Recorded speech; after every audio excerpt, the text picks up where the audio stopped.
Friends, here we are on 12th of September 2021, having an online meeting discussing Silo's talk in Philippines in 1975. We will read the talk one by one paragraphs, and then different people can give their views, and Antonio would give us his views, and we will try to develop an understanding on this.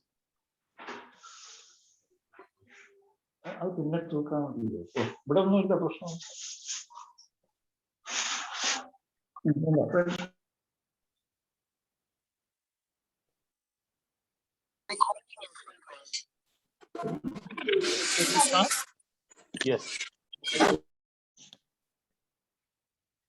1975, Silo's talk in the Philippines. We work in a precise way with energy. However, there are different ways of doing this. Before I go into the different ways of working with energy, I will ask you to imagine the following. Imagine that all material objects are nothing but compressed energy. Imagine that all things are surrounded by energy. Instead of imagining that everything around us is air, imagine that everything is energy. We are immersed in that energy. Imagine that within this vast ocean of energy, by some circumstances, this energy is concentrated in some points. By the concentration of that energy, material forms, compressed forms of energy appear. Imagine that the whole universe is energy, and we will then be able to understand how creation is not finished, but matter continues being created out of something. No one can explain how matter is created out of nothing, because no one can discover that everything at a certain moment can become concentrated energy. It's a nice hypothesis, yeah. Interesting.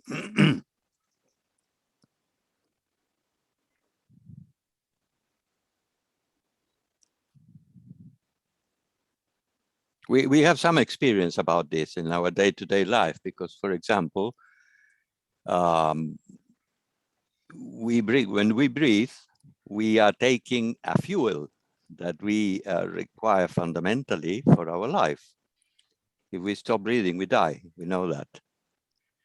And if we stop having impressions, I mean, through our senses, all the information that comes through our senses in little bips of information, light, sound, temperature, etc., these also seem to be fulfilling a certain process, a certain function, because it has been experimented that if we suppress all types of impressions, sensorial impressions, from internal senses and external senses, an individual ceases, life ceases psychologically, stops, die. Some experiments have been done in some places still instigated by Silo in the chambers of, in those who are floating chambers of sensorial suppression, precisely to understand more in depth this type of phenomena.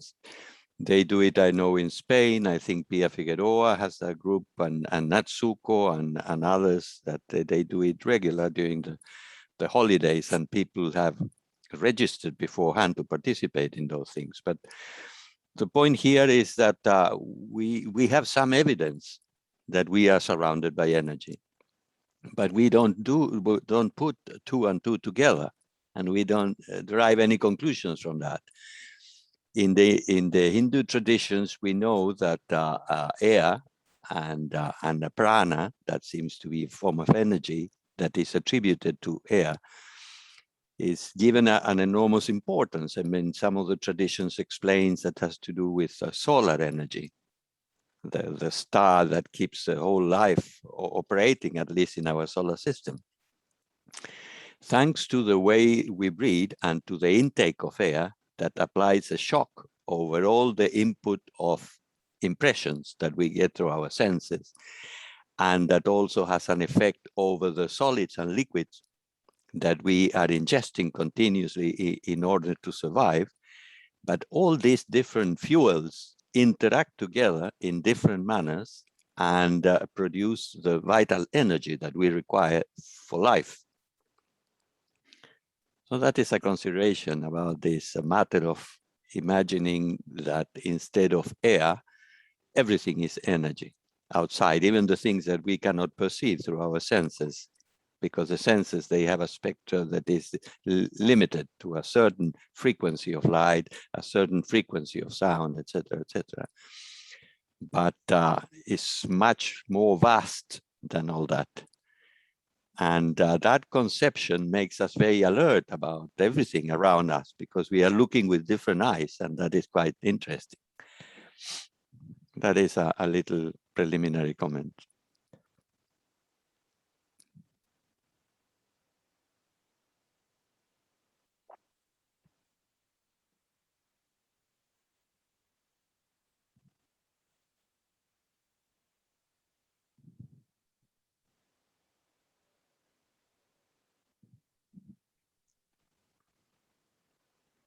Sudhir, you are on mute. I think this line is very important to understand this material, where he's saying that you imagine that all material objects are nothing but compressed energy. I would call it kind of a precondition to understand this material, because then the matter goes in the right direction.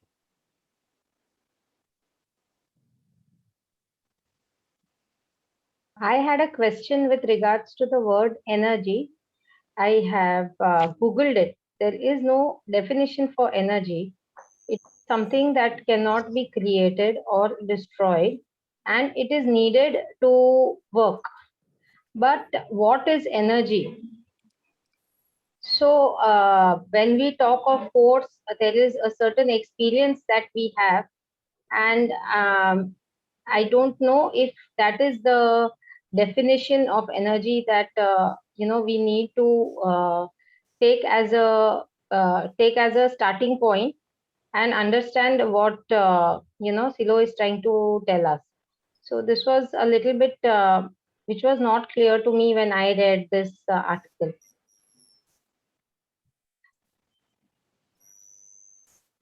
Seems to be the basic fuel with which all our human functions operate, both the psychological and the physical.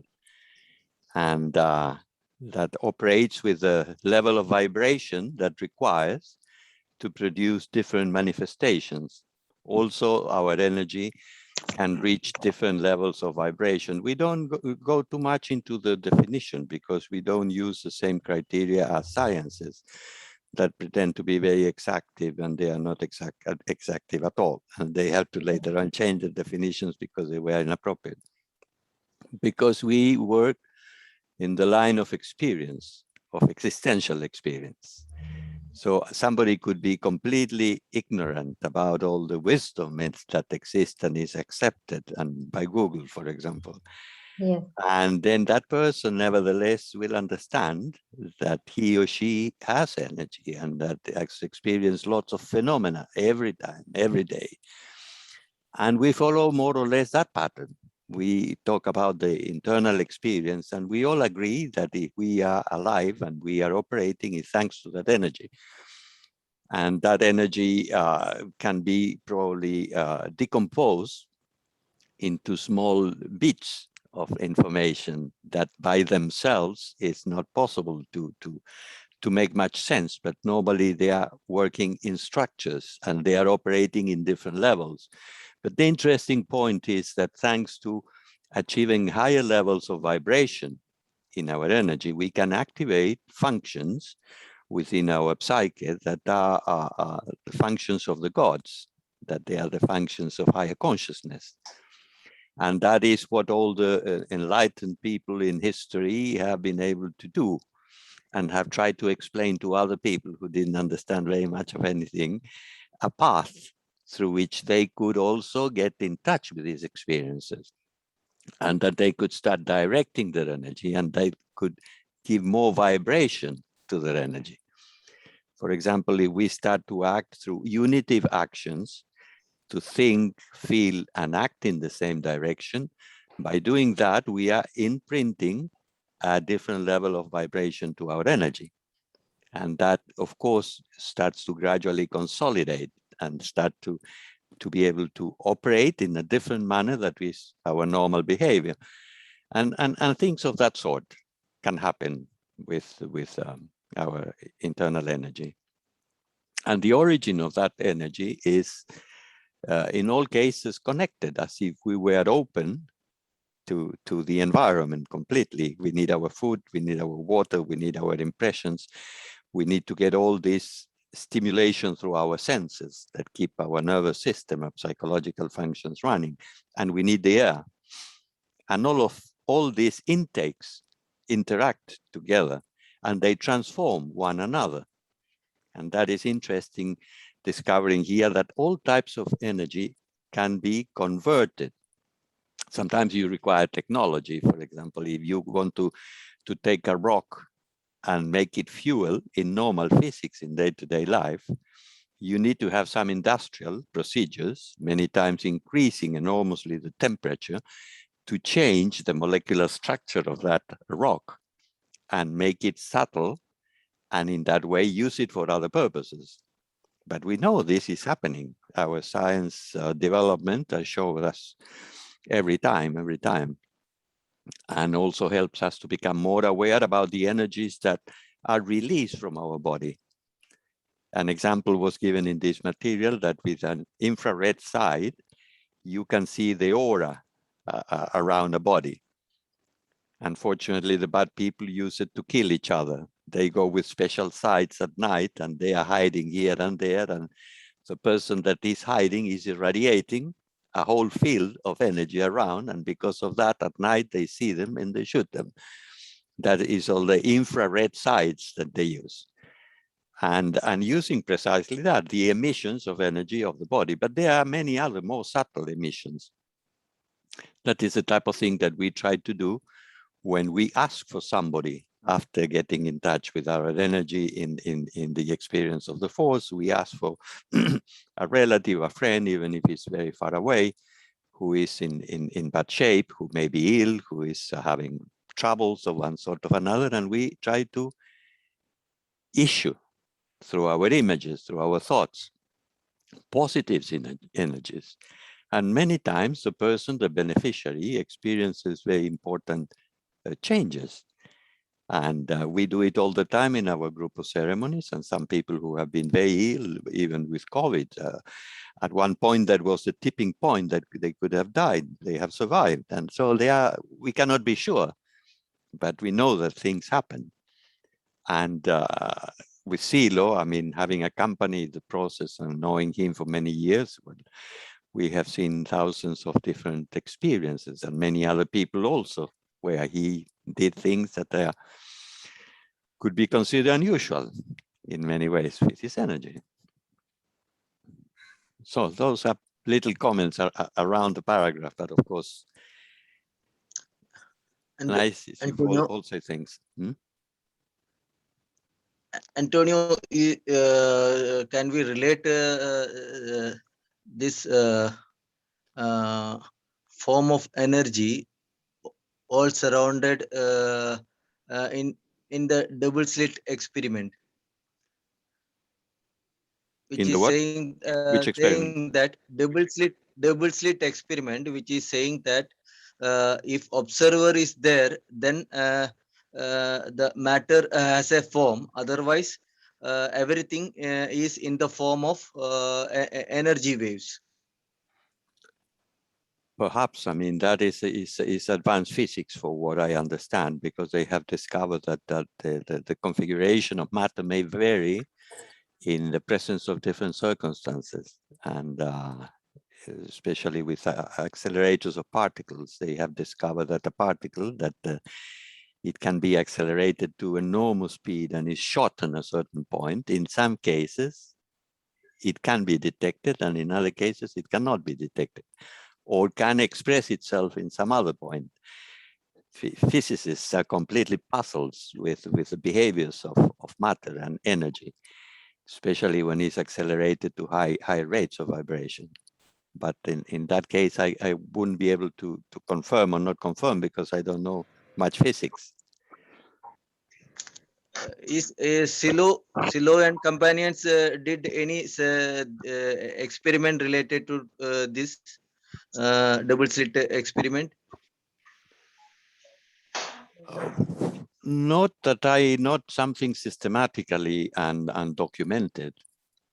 But we did experiments in retreats, for example. They were like games where we chose some information in some book that was sitting in a library in shelves with lots of books, and then we detected a page and a paragraph, and we put back the book in the library, and Silo was in another room.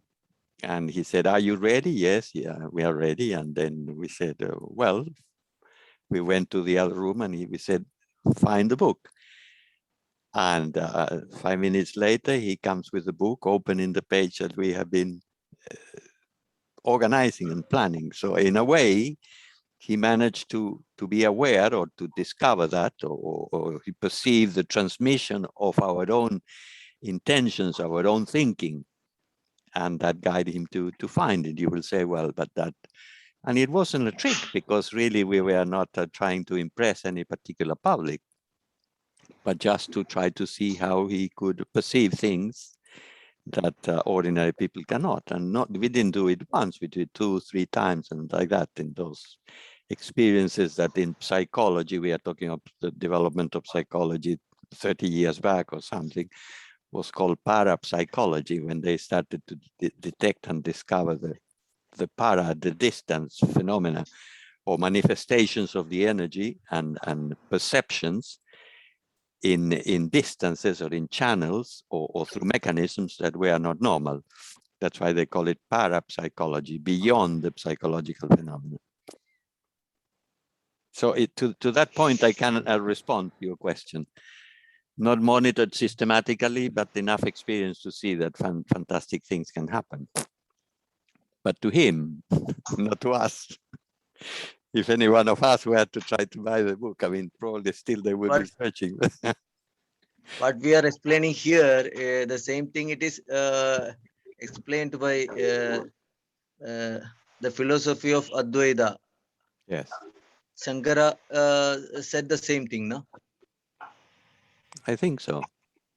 And this is one of the things that he explains in this same chat. That's why it's interesting to keep reading, that ancient people who understood in depth about these things, they have been saying them for a long time, and they have been inspiring the people they live in, their own societies, into these practices.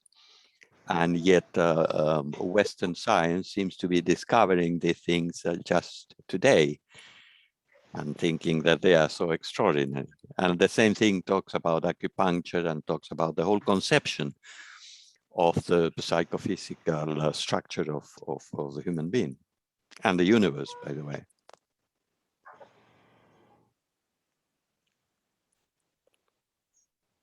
In my opinion, we are all Doctor. humanists. We humanists must preserve our energy, psychological as well as bodily energies, by preserving and formulating a healthy life. That means, I will quote a quotation: the man who knows the art of perfectly relaxing his body, breath, and mind has a better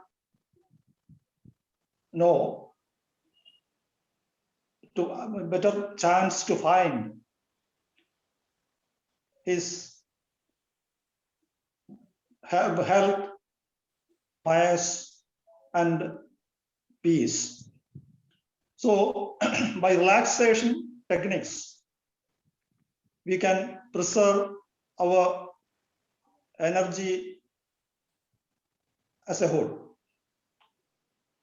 That energy techniques, techniques, I think Silo also prescribed those techniques. We have Quite to correct, Dr. Naid. practice. Yes, that's like that. So And, I and think further, we move forward. we have But to to clarify many control our senses. You see, it is said that the mind is the subtle form of our senses. So we have to control our senses also. Then only we can control our mind. So we have to control our mind. We have thereby we can relax the whole system, whole body, and we can achieve whatever we want. As a humanist, we have to practice this and make the world and all the humans as they make the world humanized. I think by practicing this relaxation, we will be able to humanize the world itself. That's all. It's an interesting point. I mean, in all the courses of self-development, of self-liberation, precisely is a system of relaxation that probably you know very well. The starting point is because that creates a precondition only from where it's possible to really start moving your energy or exploring further the psychophysical behavior. And yes, it's fundamental. If people could relax properly, they wouldn't be so impulsive, and they would detect all the destructive tendencies, and they would probably change completely the outlook of life. And as you say, that could change the world. Yes. By itself, it seems that each one of these techniques, we can incorporate them fully, the effects of it. They are amazing, amazing.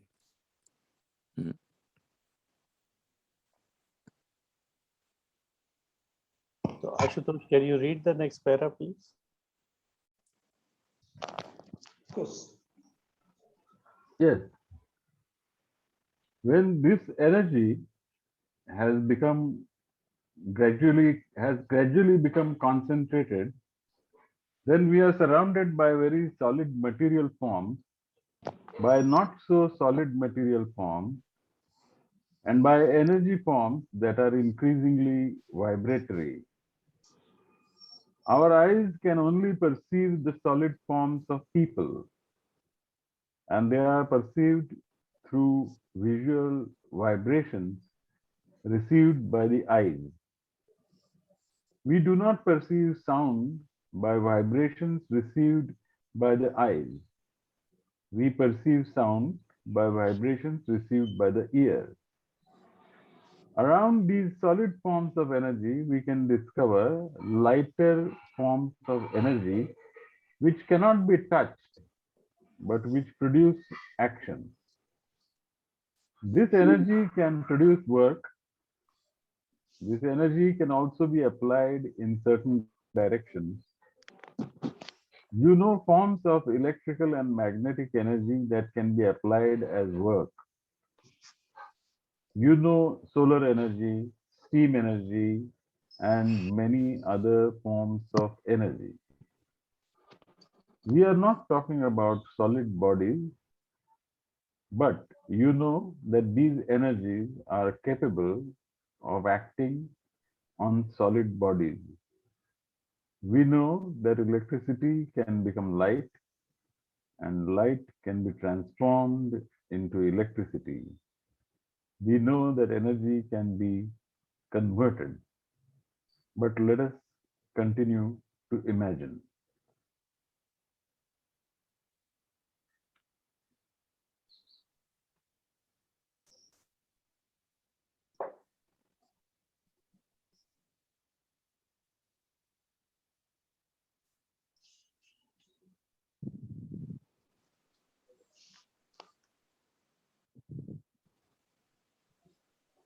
So there are solid forms of energy and not so solid forms of energy. And also different forms of energy are perceived by different receivers. Like we see things by eyes, but we don't see sound. We perceive sound by ears.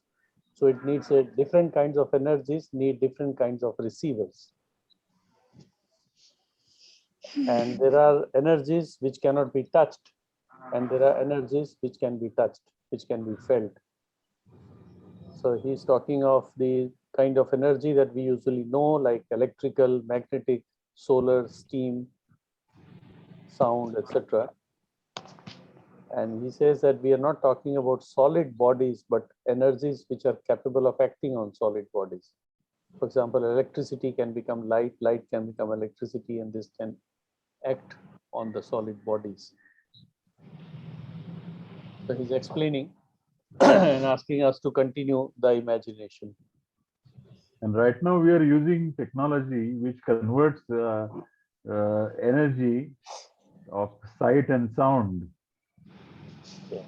over such vast distances. Yes. It's amazing because it's an extension of our senses.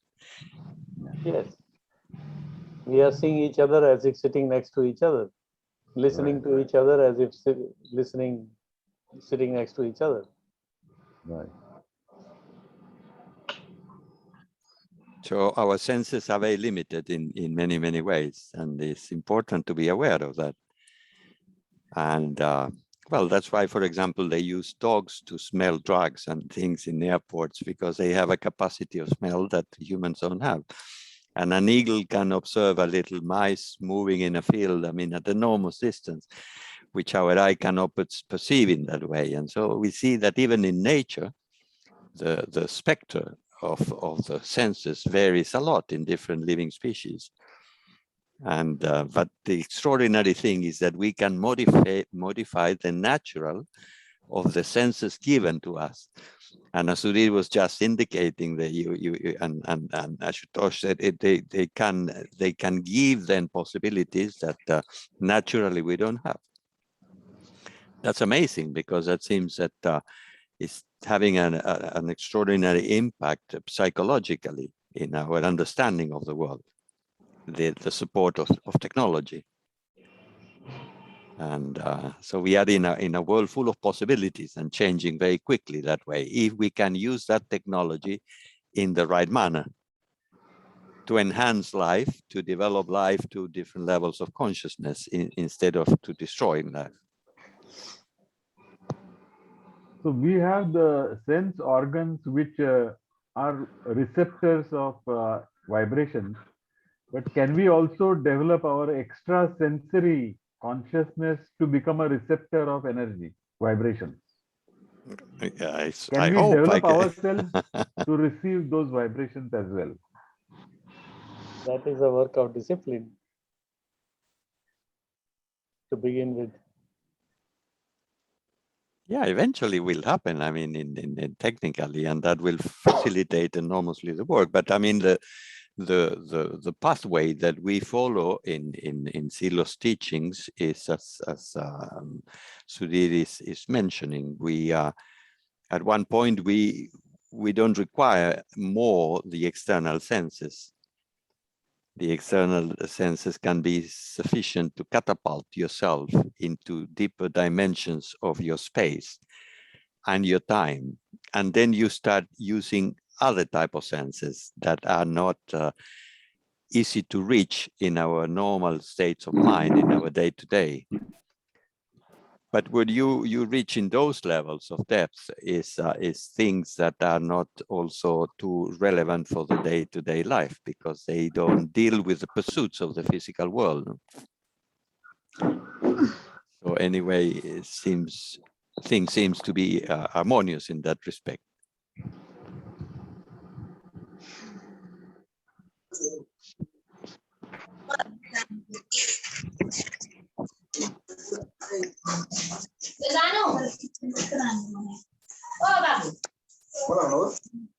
Suppose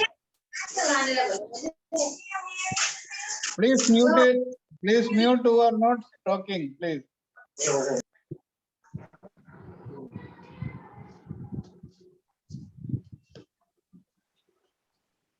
Suppose our solid body, as observed, has different energy levels.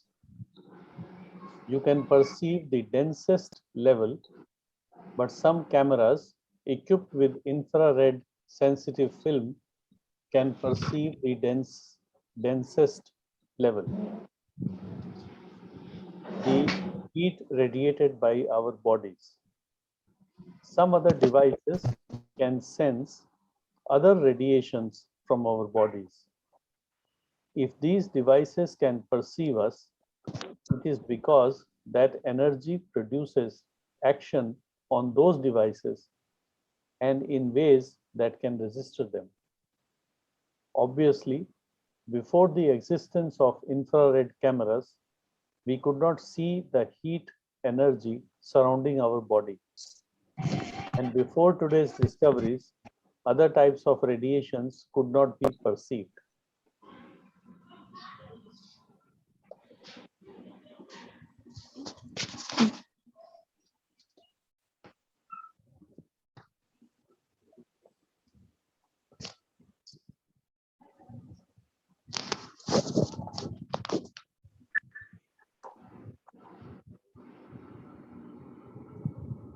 Dr. Nair, you want to read the next para?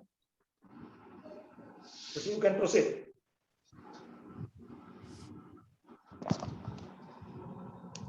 We have said that in the person, there is energy in motion, but not only energy in motion externally, but energy in motion internally as well.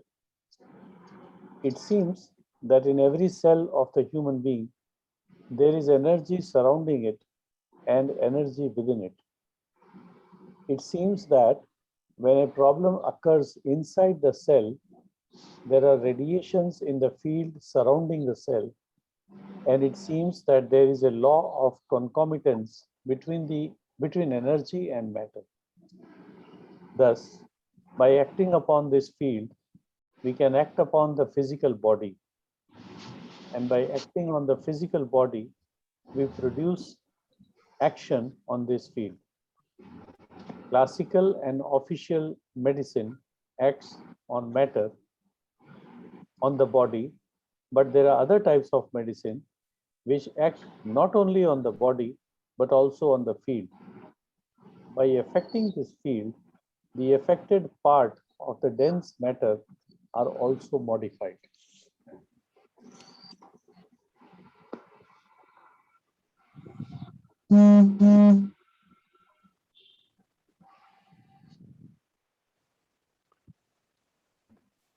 Just some basic housekeeping for a minute. I have muted everybody else. So if you want to unmute yourself, kindly unmute yourself. Only the person who's reading has been unmuted.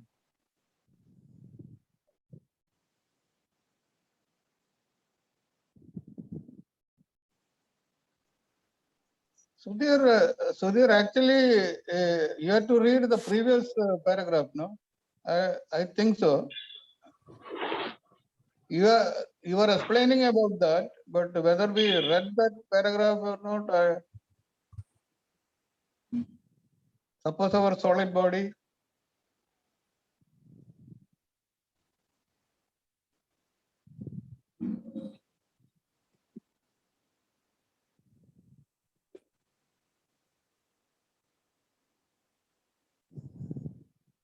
This was read, Dayanand. If you want to read again, we can do that. Okay. No, you explained it, but I thought, okay, continue.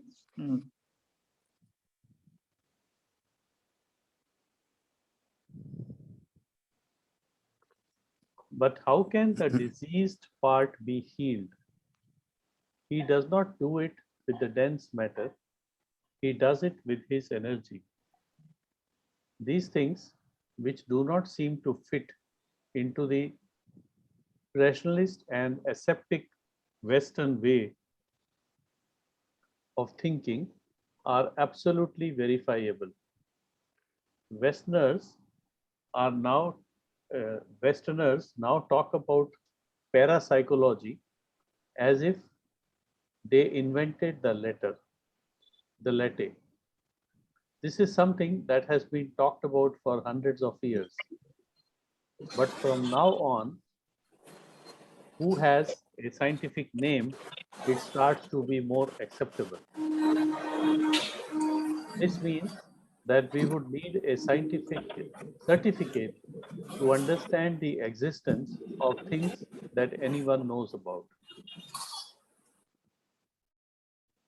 Yeah, he makes reference to the arrogance of the European and Western culture that it seems that to dismiss out of ignorance everything else that has been known by ancient cultures of the world and applied and produced huge results. And they seem to be discovering these things for the first time.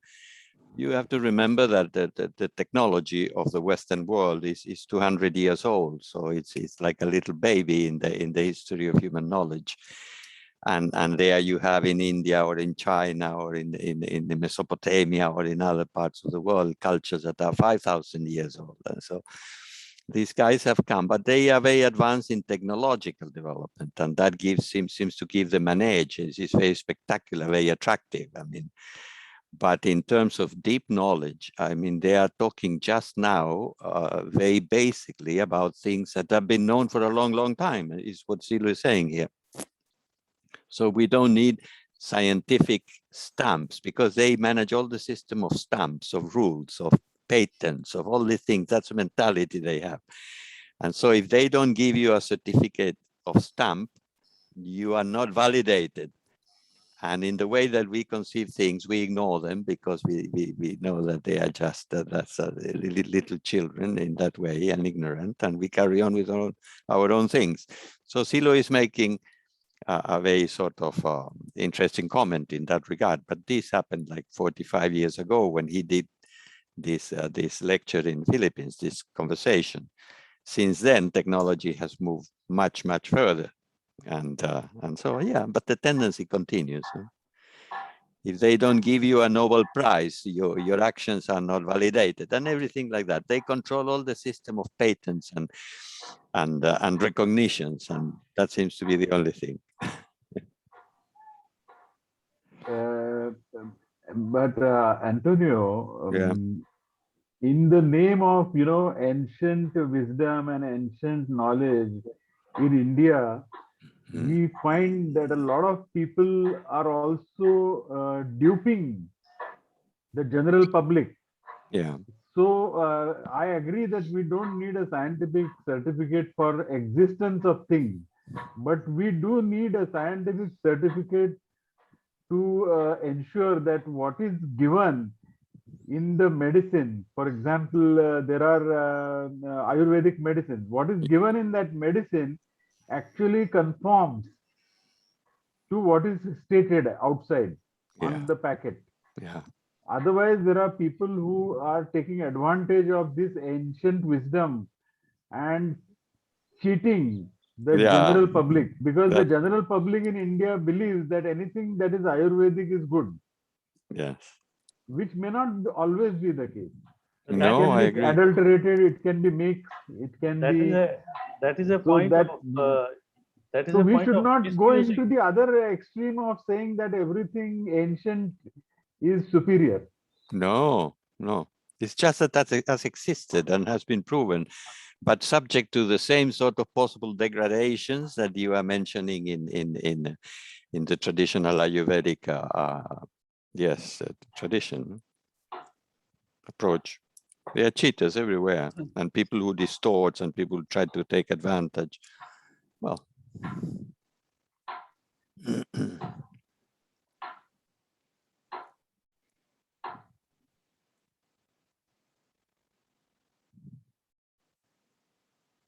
Ajit, you want to read this?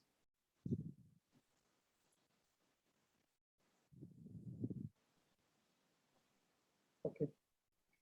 When we talk about inner religion and the ideas of inner religion, we do not say that it is related to scientific concepts. Science is something very interesting, but we don't need scientific certificates. We have observed in occultism and in general within religions that there is a great concern to be scientific. We are not interested in being scientific.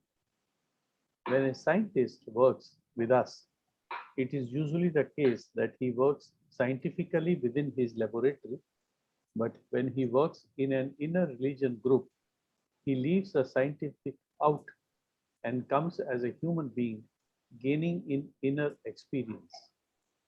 In this way, the conclusions drawn from science will increasingly resemble what has been explained hundreds of years ago, for the simple fact that they will be saying the same thing that has been said hundreds of years ago.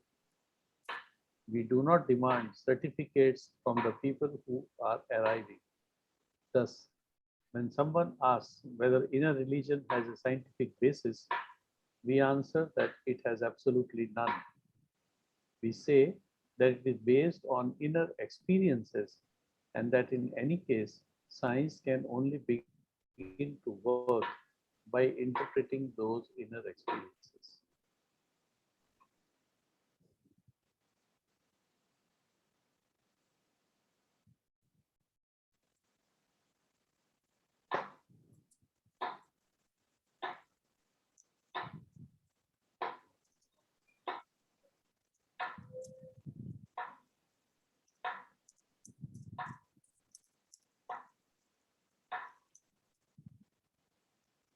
Shall we move on, Sudhir, because it seems that we have touched upon this point before? Yes. According to this point, let us begin to see how we can conceive the world and the people. We notice in the human body different material concentrations. These concentrations, which we call centers, are very rich in energy. These centers control the activities of the human body. When one center works with more energy than the others, the energy in the others becomes scarce. Sometimes one center works in the opposite direction to another. Let us give an example. I would like to run now, but on the other hand, I find it very interesting to walk with you. Within me, opposite directions have been created because I am thrown towards different objects. The movements of the centers have to do with energetic mobilization. I do not experience inner unity, but I experience inner division.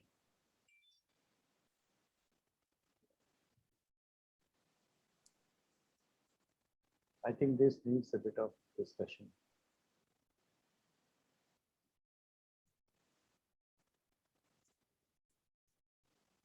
This needs what?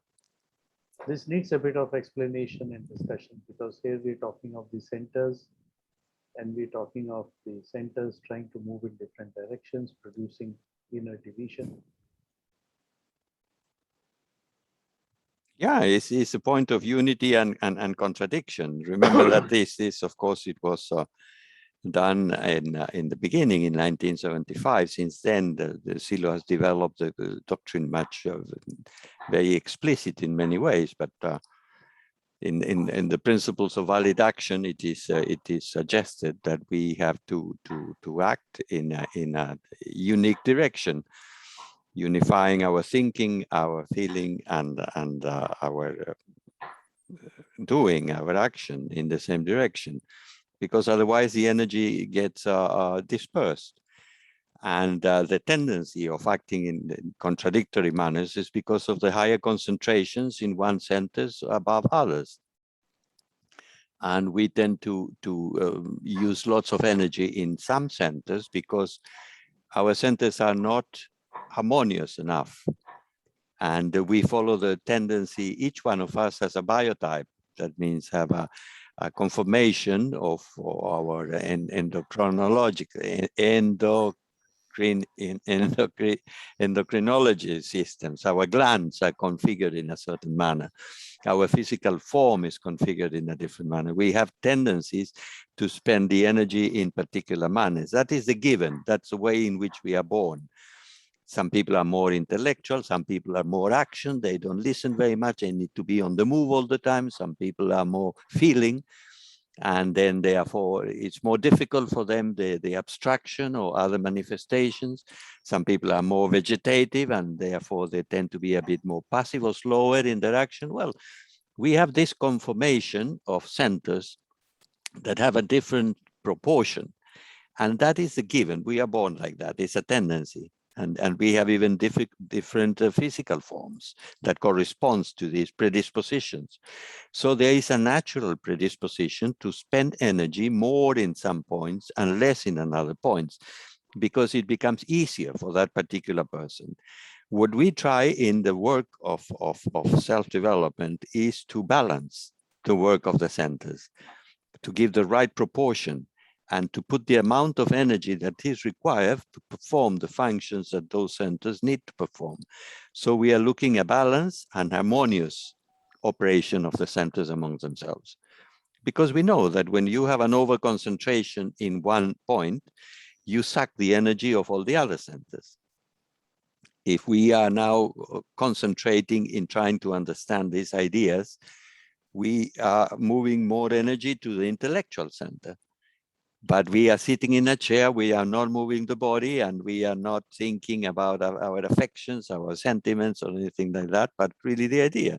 So clearly, we are intentionally producing a greater demand of energy at the level of the intellect. But later on, when we have to do something physical, material, you have to go and do chores at your home or something, obviously you will not be able to put the same amount of energy into your intellectual activity, because now you have to give response to physical things, material things, and you will need to move with precision to operate machines, to do things of that nature. But if you keep always by tendency operating mainly in some centers, you produce a huge imbalance. And in your day-to-day life, you will live in permanent contradiction, because you will do some things very well and other things very badly. And that will produce a negative feedback on you. So it's more or less that idea. High demand of energy in one center exclusively affects all the others. But if we can regulate properly and we are aware of what is happening, that requires a certain level of consciousness, then you will try to derive the right amounts of energy to each one of them. And large concentrations of energy just in one center, because the centers have not only a nervous expression, but they are connected to some systems of organs. You will have the tendency of having dysfunctions in those organs, be this the stomach, the intestine, the lungs, the circulatory, the nervous, etc., the skeleton. So interesting conclusions about the overcharges or emptying completely some functions. I'll read the example again. Let us give an example. I would like to run now, but on the other hand, I find it very interesting to walk with you. Within me, opposite directions have been created because I'm thrown towards different objects. The movement of these centers have to do with energetic mobilization. I do not experience inner unity, but I experience inner division. Suppose I can make my body disappear, leaving only a conglomerate of energy. Then a part of the energy will go out into the street and the other part will go in another direction. Suppose we call this energy a soul, and this soul of mine is full of trains of energy in opposite direction. Then if I die, that energy shoots off in different directions, so that we cannot speak of immortality or the like. to the dissolution of the body would correspond the dissolution of energy. As long as my body serves as the center of gravity for that energy remains attached. But if I remove the body, that energy will dissipate. When we speak of the center of gravity, we speak of a certain way that allows us to harmonize that energy and make it go in a central direction, not outwards. If I were a man practicing an external religion, all my tendencies would be directed towards God, heaven, external things. If I remove my body, the energy will also go in those directions. We have no inner unity. We have no center of gravity.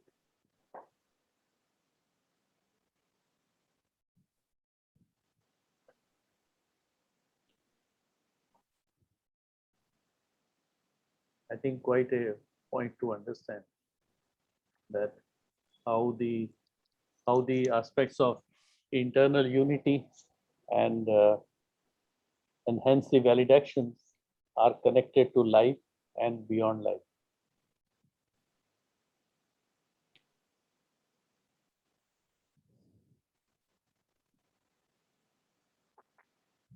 It's fundamental. This is a central point of the doctrine of the internal work. Is the possibility of operate over our energy, and to give it gradual consistency. We have to make it more subtle vibrationally, and at the same time we have to create a center of gravity, a nucleus, because we observe the tendencies. Images move energy in different directions. When Silo analyzes and explains the function of the image, is fundamentally to move energy within the psychophysical system. If you start to feel hunger in your stomach, you get some reflexes, and immediately in the consciousness you interpret that hunger as such, and then you start to move in the direction of the fridge to get something and eat something, or do you go and cook, etc., etc. So that thought that comes to your mind, the intention is to later on move energy towards the motor center and take you in the direction of finding a solution for the problem that you are experimenting. In the example that he places there, we are having a very interesting conversation and we are walking together. But at the same time, because the day is nice and I don't know, he feels the necessity of doing something more energetic, that person imagines how much he would like to run. But you cannot be there half in the conversation and the other half running. But you see how two images that come into your mind, and they are of a contradictory nature, tend to start producing division. They are like trains of impulses that move in two different directions towards different objects, and that produces a division. Well, in that manner, we are exposed to those divisions of our energy all day long about different things. We think something, and then later on we think something else, but we feel some other thing, and we end up doing some other thing because we have some appetite of one sort or another. And then in the end, we don't do any of that and we go and sleep. Imagine what happens to your pool of energy within your system. It's pulled in all directions. Fortunately, because we have our body, and the body is physical and the body is alive, is a biological structure, the energy remains together. But let's imagine that we suddenly remove the body because we die. And what happens with that, all that energy that is generating there, that has been generating for a long time, and that we can call our second body or our soul, that energy will be pushed probably in different directions, especially because in our system of beliefs, if we have external religions, it will tend to move in the direction of our gods. And because they are external gods, they will go, I don't know where it will go. Whereas if we have been building up a center of gravity of our own spirituality, of our own mystical feelings, if you want, all that energy will keep a nucleus, will have a different sort of density, a different center of gravity. That is the spiritual center of the human being, or the center of gravity.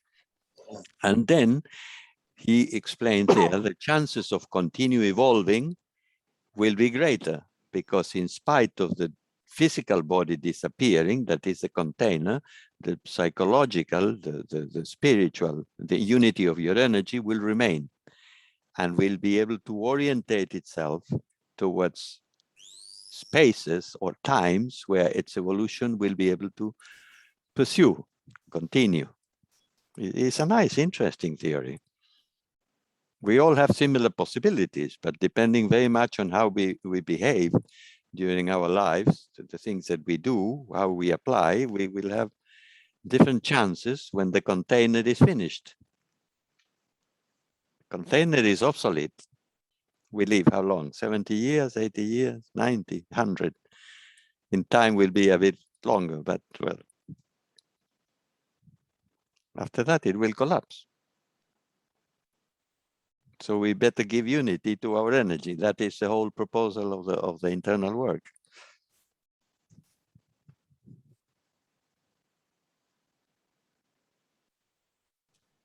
We may agree or not agree.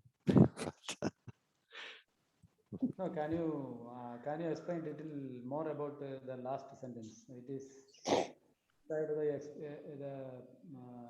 internal experience, and at the same time the belief. It is related to the external religion. So there is a it says if Pradeep, you are very low, your voice. Okay. No, last. I need to know more about the last thing. That is, one is the belief that related to the external religion. So external religion, many external religion saying the different things. It also says that it after the death or after removing our body, our energy dissipated or in a different direction. But if you are the center of gravity, then what will happen? The energy. Can you explain a little more, Antonio? Well, because the gods are external, they are not within yourself. I mean, the contact that you establish with the gods will be in other. They live in other spaces. They live in other. Whatever entities in heavens, in whichever direction, depending what your system of beliefs teaches you.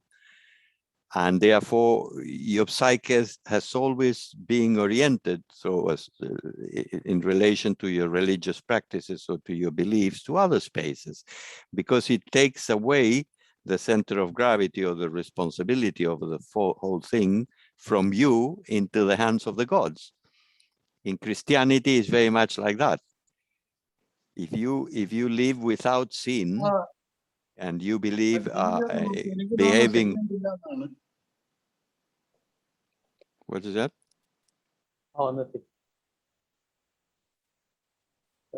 Please continue. Well, that means that if you are a good Christian, for example, God may grant to you salvation and will take you to paradise, to heaven, to a place where you are going to have its equivalent of some sort of nirvana. But that will be the prerogative of God given to you, that privilege. And depending on how you imagine that God is in the sky or is in some place or is whatever, maybe your conglomerate of energy at that point will start to orientate in directions that they are not within you. The responsibility is with someone else, is somewhere else. The point when he gives the example of walking with somebody and you thinking one thing and listening to the other thing is that our images give direction to our energy. So that gives us a fantastic opportunity, because we can, by directing our energy over itself, over our own center, we can produce changes of vibrationally level. We can create a body that is, when energy converges over itself, it achieves greater density, greater consistency. That is known by physics.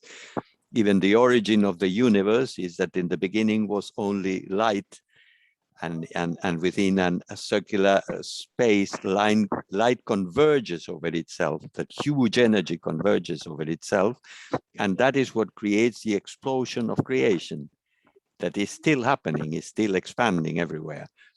And the more distance, the more fast, and the more accelerated the energy, the denser forms that it goes creating, that the planets, the stars, the galaxies, and all that, that they are still happening and still creating, until at one point, all this act of creation will again converge over itself and will create another explosion. So that those are the dreams of Brahma in the traditions of, and the whole universe is only a dream of Brahma, sleeping and imagining all this universe, and then it's created in the dreams. But it's something recurring. What exists in the beginning seems to be light or energy. Well, in similar ways, and moving the scales of evaluation, we have the possibility through our images to concentrate our energy through our day-to-day actions, through our day-to-day, to the lifestyle that we have, to the way in which we harmonize ourselves. And in a way that in the moment that we die, we will be there in that unit, in that center of gravity. We'll be there. We will not go to the gods or to paradise or to any other place. And that unit will be able to move into different space or different times and continue its evolution. That is more or less what the doctrine explains. The construction of your soul and the construction of your spirit is your responsibility, in other words. We have to manufacture it. And there is a way of thinking, and there is a way of acting, and there is a way of behaving that will make that possible. And if we don't do it in that way, we'll disperse all our energy, day to day, day after day, etc. Contradiction. In many places in Silo's writing, he talked about a black box. Like the pilots. Yeah, like pilots, a black box after the death. Yeah, it's a nice image. Can you explain it? Well, after the crash of the body, that black box would be where the memory is, where the continuity, because the black box is recording all the operation of the airplane from the moment that it gets started, all the signals, all the movements, everything, the whole history, the whole background is your hard disk. And there, all your life will be concentrated there, the goods and the bads, and you can operate over your own black box because you can produce reconciliation. You can come to terms with the things that were not perfect. You need to forgive yourself in that process after death. And then you put everything in order and you produce additional unity in your energy. And then you can transit to spaces of higher vibration, of higher light. And you keep evolving. Because obviously this life, this physical life, this planet is not the only thing for our consciousness, for our souls. We have an intuition that all this is much bigger, that we come from another space, another times, that we want to move into the light, into a place that is called La Ciudad Oculta, the hidden city. There are different allegories that we use in our own body of doctrine to refer to that.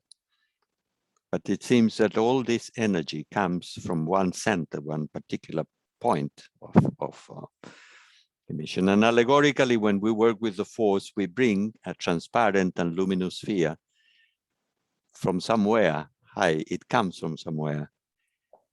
And then we place it into our heart, and from the heart, we change the form, the sensation, and we start expanding it until it goes beyond the limits of our body.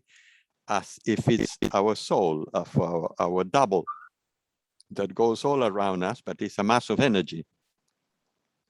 And we move it into the head. And in the head, there are some points, some nervous centers that it used to be for years and years. It's known as the pineal gland. There are some places in the center of the brain. That's why the enlightened people, the Buddhas, the enlightened people, they tend to have light in the representation around the heads, or flames, or something in the head. Always observe that there is something. It's allegorically describing that phenomena of when those centers become active again, that have a physical location, they have lots of manifestations of light. That is not the electric light, it's another light that sometimes we see visually when we do our experiences with the force, with the energy. And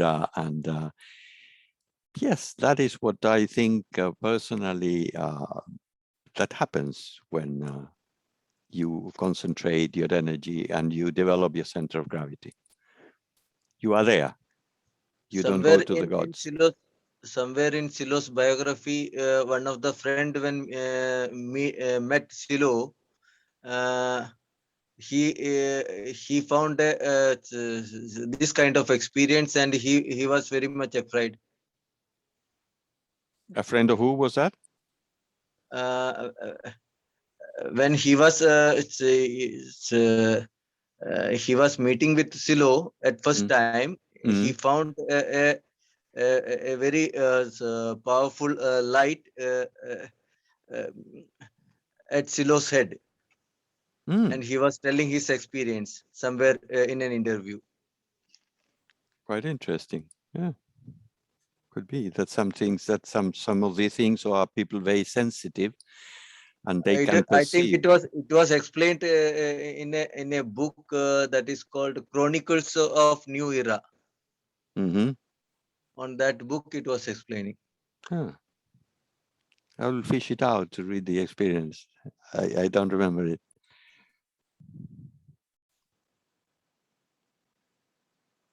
But here, obviously, we are talking about things that we cannot accept as dogma. We cannot just say the things are like that. We are formulating as a hypothesis for work. We are always working from a level of huge freedom, because the real message of liberation explains that only you can liberate yourself. So really, we are the masters of our own processes. But certainly, to guide our process, we like to talk with other masters and to exchange views and to hear what also the real masters have said before us, and to consult the books, consult the sayings, and to do our own reflections and meditations.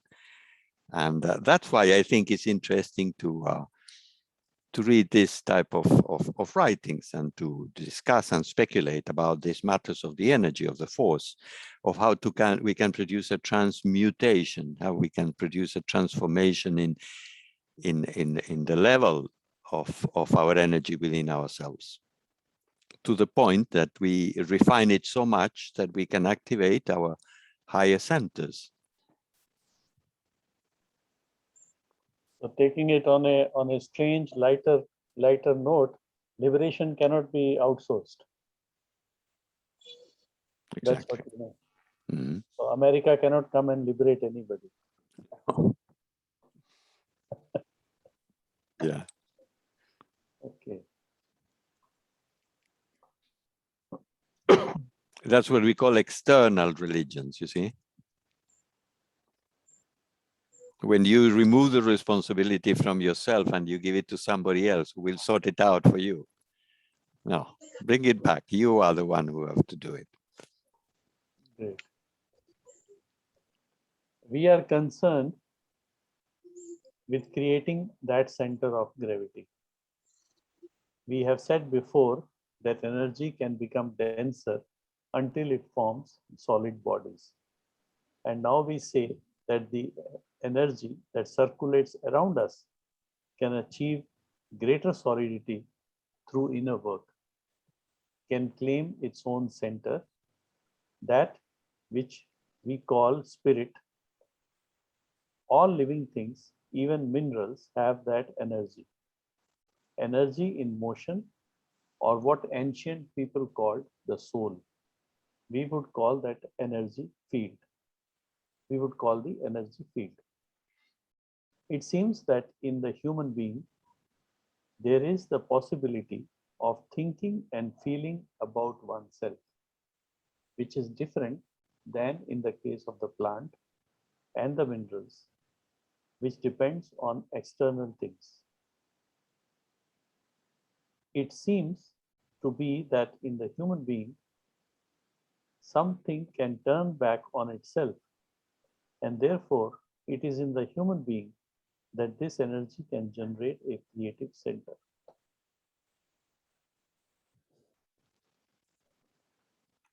The same cycle that we are reproducing as individuals of the origin of the universe. When the energy converges over itself, it produces an enlightenment. Nice hypothesis. Because our energy is all dispersed in different directions. We always live in contradiction. And all the internal work is aiming at concentrating. When it concentrates to a certain point, it consolidates what is called the spirit. And that immediately produces a different level of consciousness. That is the self-consciousness, consciousness of yourself. That means you are acting, you are doing, you are talking, you are this and that. But at the same time, you are somewhere else, as if you were two people simultaneously. And the new creation of yours is not touched, is not identified, is not anymore tarnished by all the external stimulation, as having created a second body, a spirit. And it's fascinating. At that point, of course, you have put a foot into immortality. And you know it's that from the beginning. So that is a nice aim. It's a nice objective, and it has its own indicators. And because your consciousness starts to work in a different way, and it gives you other type of registers, other type of indicators, and it keeps refining the levels of energy with which you work. And from there on, you keep climbing up to other levels. In some contexts, in some lectures that Silo has done, he explains that the real work starts at that point, when you have achieved that level of consciousness of yourself, because you can direct the operations of the mind in different directions. It doesn't happen to you. Because on the other hand, we have very little freedom in our day-to-day life.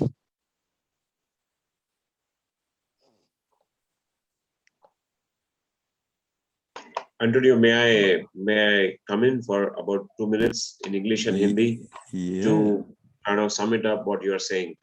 A few people will appreciate the Hindi as well. Welcome, absolutely, no? Okay, great. So I don't know if Manju is there. Manjuji, are you on the call? Yeah, I think she's there. So there is an innate presupposition here that most of us understand this fact that there is a certain mechanicity in us. There is a certain automation in us.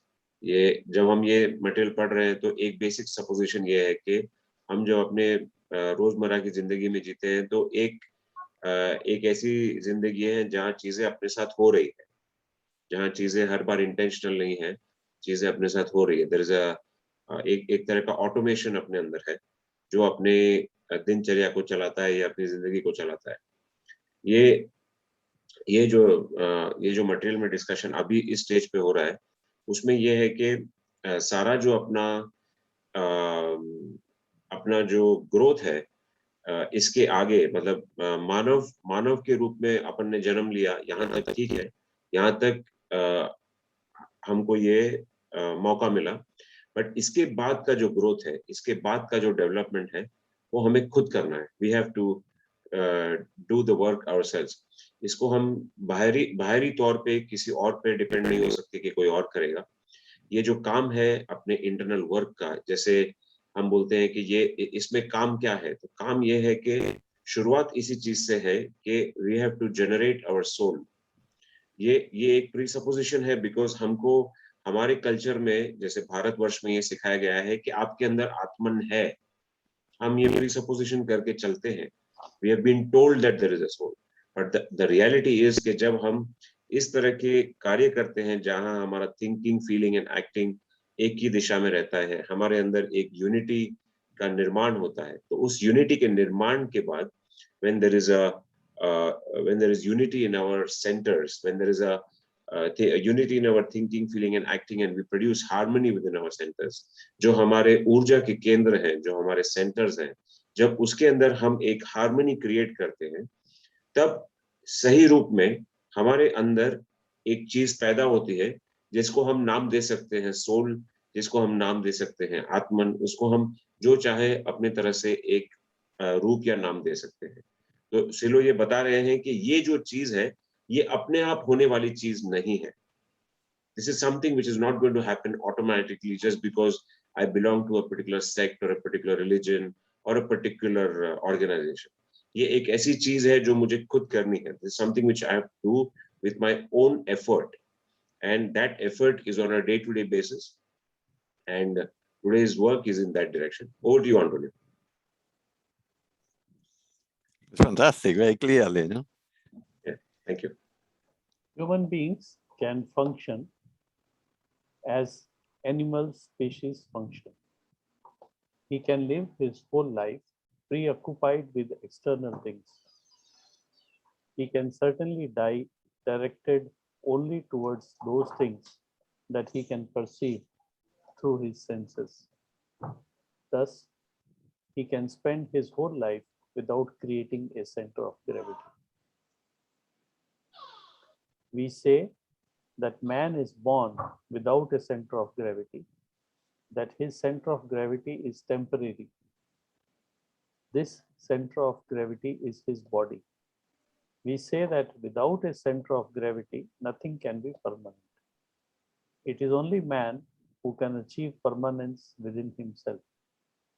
And this can only be acquired by the instances of an inner work or by the instances of a great love, even when they have not known great theories about forms of inner work.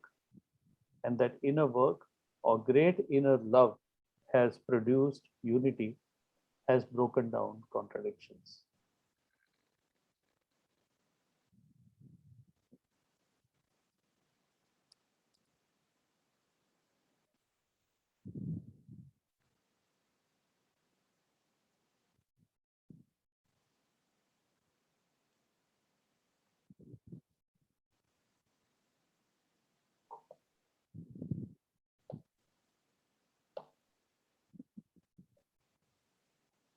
Yeah, that summarizes we have been discussing, no? Yeah. Because you have the material, then later on you can read it again and again, because we know that every time we read things, we get new permutations, new images, new thoughts. Saints are people whose center of gravity is really strong. These people have a great inner love that perhaps they do not recognize. This is not a problem for some people.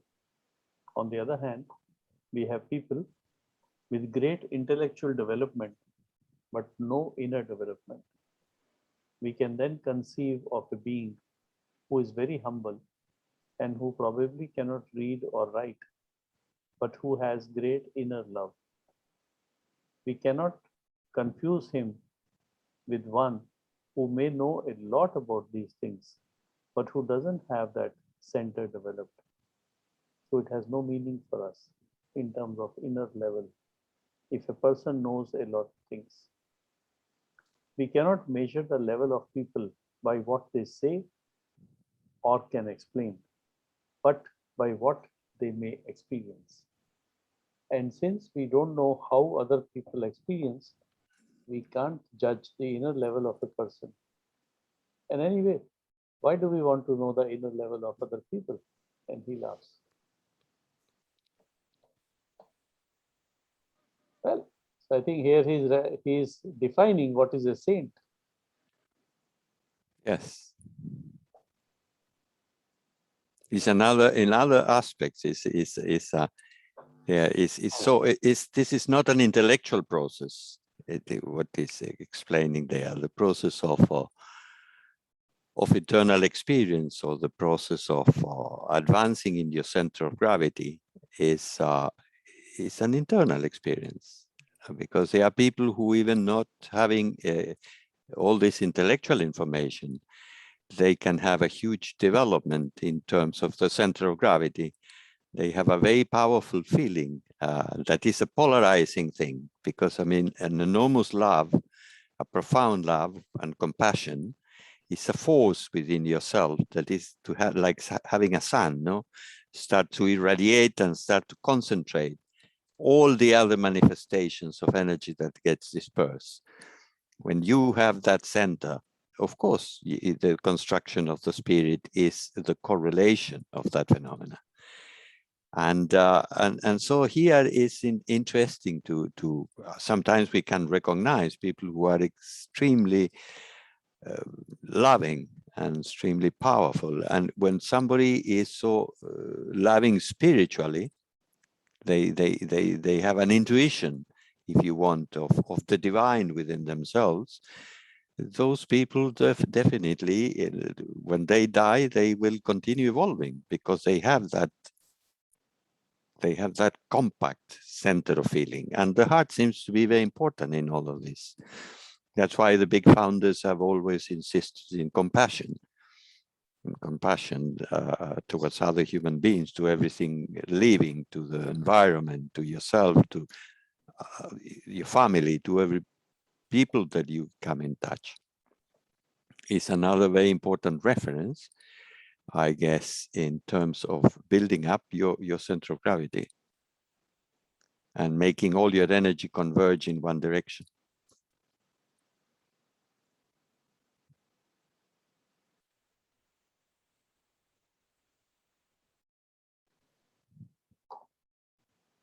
When we work with force, we don't do but a general kind of acupuncture. Some acupuncturists have this theory. They assume that there is energy moving through the whole body, and at some points the energy is lacking. It doesn't pass through. And because it doesn't pass through that point becomes sick. When there is an overload of energy, when there is too much energy in a certain physical point, that point is also working wrong. There is an art to release the energy from the overloaded point, or to make it circulate through those discharged points. If this is achieved through this art, the energy circulates properly. Then the disease disappears. When we work with the force, we know that the energy circulates. The contradictions between our ideas, our emotions, and our movements tend to disappear because that energy is circulating. It is a kind of energetic massage. It is a kind of toning. That is why we say it is similar to general acupuncture. It is clear that our intention is not to cure disease, but to distribute the energy properly, or massage the energy that is wrongly disposed, and therefore to allow the potential that we all have to manifest, to allow it to develop strongly, more powerfully.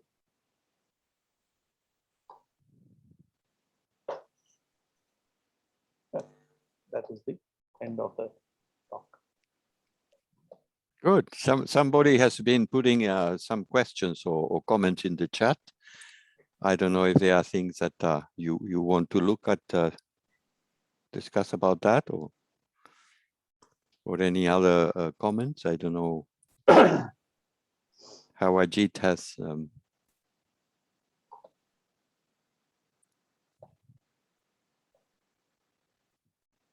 organized this. Well, there is a point that are we recording the session? Yes, and the recording will be shared. We don't have subtitle facility in this chat. And Tushar is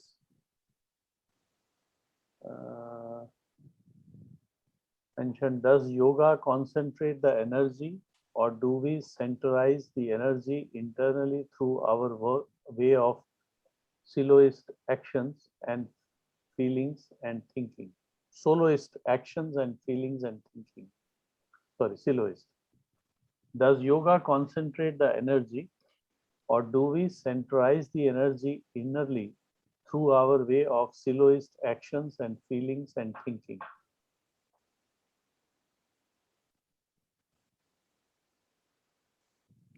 I don't know enough about yoga. I mean, although I have practiced in periods, I mean, it's becoming very popular in Western countries, but I don't know if the aim is exactly the aim that we have in Siloism. I don't know if we understand the objective as the same, but obviously it yoga can guarantee a very good health level and harmonious distribution of energy to a certain extent, and to have a better quality of life, not necessarily to be a good person. I know some very prominent Indian precisely that he liked to boast about his yoga practices, and he's not the nicest person in the world, according to my perception. Yes, we know many. Then there's another point. The best relaxation. Sudhir, just 1 second. Arjun, can I come in with my view on this? Yeah. Okay, so I'd like to take us to Silo's chat with Pepe Ferris on the heart's prayer. Yes. You remember that, Antonio? I know, but I know that Pepe Ferris, he wrote a monography about that, and yes. then Yes. he at one point he had a heart attack, and he got a bit complicated, a bit scared about the continuous practice with prayer. Yeah. True, and there was a chat where Silo made some recommendations to Ferris, which I found very helpful when we were working on our assesses. I just like to point that out in this comment about yoga. So there is this point about I'm not translating it correctly from Spanish to English and Hindi, but it's a mix of what he said. Correct me if I am wrong. The body is the question. The body becomes the question sooner or later. As soon as we start practicing on this building of unity, or any kind of practice that we do in the discipline or the assesses, or if we decide to do certain things in our activities, whether it's through the energy discipline or through the mental discipline, whatever it is that we do, there will come a point when, let's say, I will decide that I want to sit down for 40 minutes, and the body will become the issue right there. And not just the body, but also my inability to remain in that position will become the issue. Okay, now this whole thing is, of course, my interpretation of the thing, but this whole thing about the body becoming the challenge, and it's the body which has to be properly taken care of, so that it allows you to fly. No? It allows you to. It does not restrict you. It does not become your enemy, but it becomes your ally. It helps you to fly.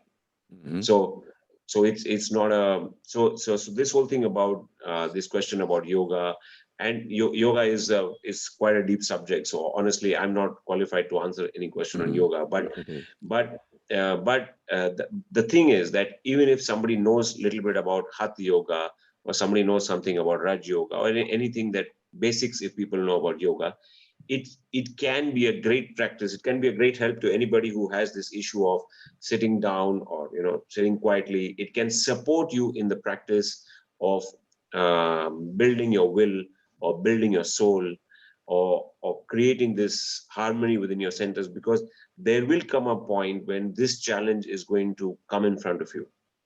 That when I start doing things, that's when I start realizing that I thought I'm in control, but I am not. So just that one small bit. Over to you, Antonio. Yeah, I fully agree in that. I mean, it's very real, and as you said, it's a whole philosophy in different expressions.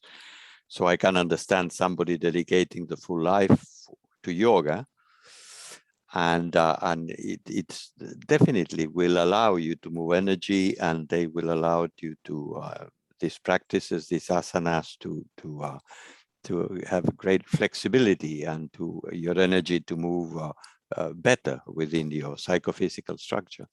So in that case, I would say that it's very complementary, very favorable. It creates a good initial condition. Or Antonio, what Chaitanya said, not only the body is a challenge, senses, memory, and all the things connected to the nature, it's a challenge. Yes. During the exercise. But my question is whether is there any connection with our aging with psychophysical energy? I definitely think so. Yes, we are subject to all the material and biological conditions of our existence. Yes, the body, it doesn't respond to you in the same way when you are 30 that when you are 70 or beyond. And if you have achieved a center of gravity, a solid center of gravity, I suppose that you are better off in ancient age than if you haven't, because you are even more at the mercy of your body. If you have a center of gravity and you are a disciplined person and you know in which direction you want to go, even if you go a bit slower, at the pace that your body can tolerate, yes, you will continue progressing and advancing. That and means that means we should start the practice at earlier ages. Well, it would be better if it was part of our education, if it part of our training since young days, since we were children. But it's not great solution to know that, because each one of us have a system of circumstances, and we have to assume what we have, and we have to love the reality that we build up. This was a question that we had last week, and that reality is our own circumstances, and even within our own particularly given conditions, we can move a long way. But certainly, if we have a complicated illness, and if our mobility has reduced a lot, and if our senses are a bit impaired, well, it's our path is a bit more difficult. It's like somebody that is walking a long distance. At that point, we have to go with a cane, and we have to go with smaller steps, but we keep walking. And who knows who reaches there first? Sometimes we go very fast, full of energy at one point, and some old man goes there with the cane and is left behind full of dust. And we have to wait how it continues, because sometimes the one who reaches first is the one who was going with the cane step by step, very cautiously. These things are not completely predictable, are not like a film. No? It's very unique. Each of our processes is very unique. Eh? A journey to the stars. Walking. It's fascinating for everyone. Yeah. But those conditions are there, yeah. I'd like to add one more point for Baiju. Baiju, your point was excellent, but we will all also have to remember that we are in the process of creating the second body. So this whole thing of the aging and the psychophysical energy will also have to be looked at from this perspective, that at one point, like Antonio was referring, that this particular vehicle will have to be surrendered. There is a timeline to this vehicle. Some have more, some have less, but there is a finite timeline. Within that timeline, we are creating this second body, or what we sometimes call, by using the psychophysical energy as a tool. But that's not the goal.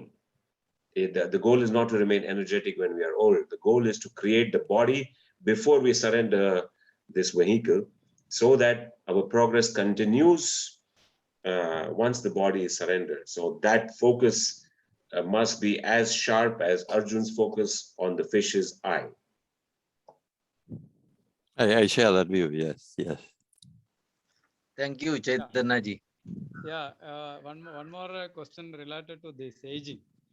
So if in aging is a main factor. When you make your sound. Okay. I am again. My question is related to the aging factor. If aging prevent to achieve this goal, like a double body or Center of gravity. Center of gravity, like, because if we suggest the 4 disciplines to our people, those who interested to join this, whether we are not mentioning their age. If their age is 17 or 70, we allow. So how it connect? So I think Antonio has already explained that the man walking with a stick and all can sometimes reach this goal first, rather than the person who is running. I missed. Okay, at that time I am in mood little bit. So okay, thank you. Yeah, Pradeepan, actually your point has not been addressed in the way that you are asking the question. Allow me to hop in till Antonio thinks of an answer for you. But I'll tell you this. Anybody, whether it is 16, 65 or 85, okay, that's the physical age of the body is not really the question. As we go forward, we will realize that the questions are going to be quite more subtle. That are you in a position to create conditions for the birth of your soul? Are you in that mental direction? Are you wanting to go in that direction? That we talk about influences in another subject, and that's like another subject altogether. But that person, if he's in that influence where he or she realizes that I'd like to build for myself this possibility of a vehicle post surrendering this one, I think that's what we are going for, not the physical age. It could be 16, it could be 60. That's how I would look at it. Over to you, Antonio. Exactly. Yeah. If you have, because on the other hand, look at the other factors of compensation. Your zest for life, that means your attachment tends to be much more intense the younger you are, because all the vital forces are running with great intensity in your process of adaptation to life. You want to grab everything. Your external senses are full of excitement, and therefore the distractions from this sort of inner path are much more intense, and they get you diverted from the fundamental project. You say, oh, well, later. You feel so attracted by all the other things. You are so hypnotized. So it can be, you see, a counterbalance. Then you will achieve moments of greater calm, of greater togetherness, of greater disattachment, that also can be very favorable for you to move, as Chaitanya was indicated, into the more subtle aspects that have to do with the formation of your spiritual center. So the two runners probably have quite similar options, I mean, chances. Thank you. Thank you. I Antonio. would like to point out this seemingly very strong statement that he makes about this aspect. If I were a man practicing an external religion, all my tendencies would be directed towards God, heaven, and external things. If I remove my body, the energy will also go in those directions. We have no inner unity, we have no center of gravity.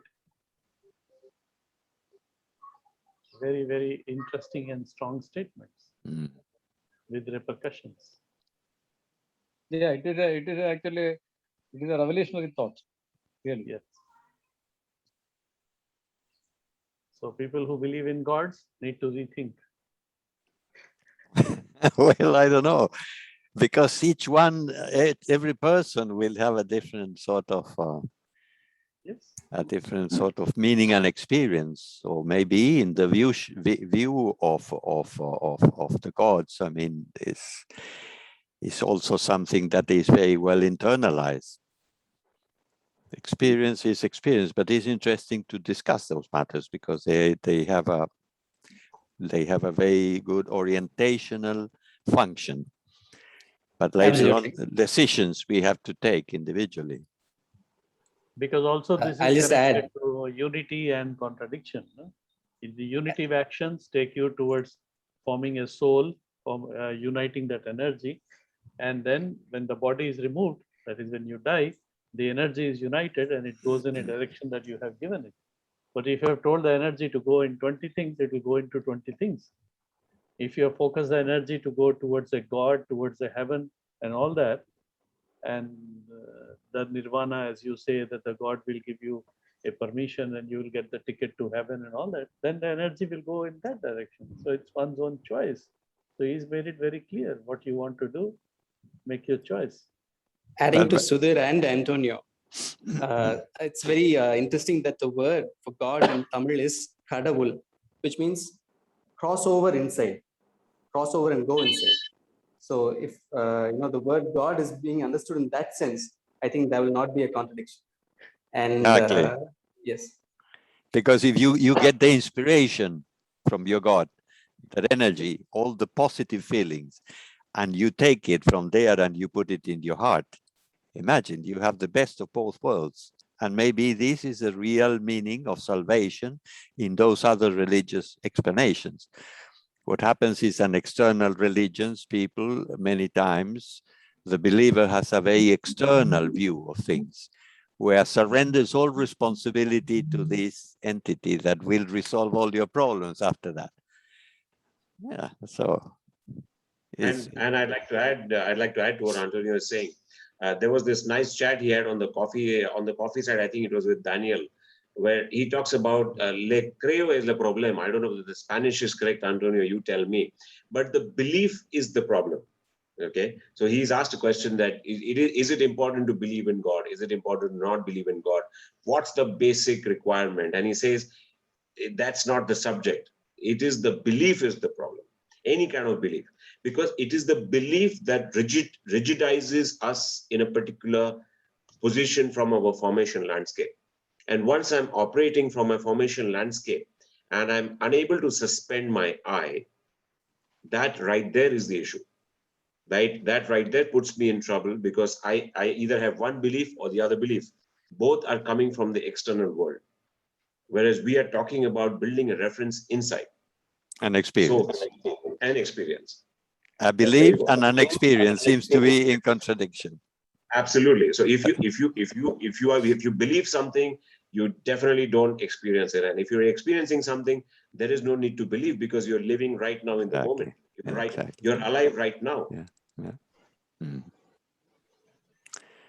Good. Well, very constructive discussion, very interesting, and thank you very much for that. We can repeat them from time to time. So if you suggest things, or Ajit and all that, we will have this same meeting in Hindi next week for the Hindi audience. And we will be sharing the recording of this on our groups for all. Perfect. All those who came and all those who could not come. Sudhir bhai, Yes.